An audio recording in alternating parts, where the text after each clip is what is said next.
Hello મિત્રો, આજે આપણે easily multiplication any number by 11 કરીશું. એટલે આપણે આગળ પાછળ 0 લખીશું. પછી આનો અને આનો પ્લસ કરશું.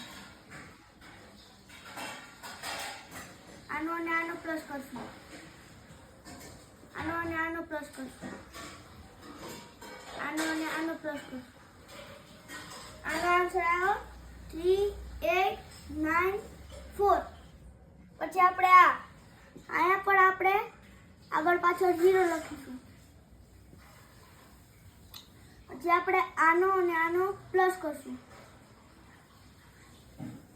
આનો અને આનો પ્લસ કરશું. આનો અને આનો પ્લસ કરશું. આનો અને આનો પ્લસ કરશું. આનો આન્સર આવ્યો 6985. Thank you.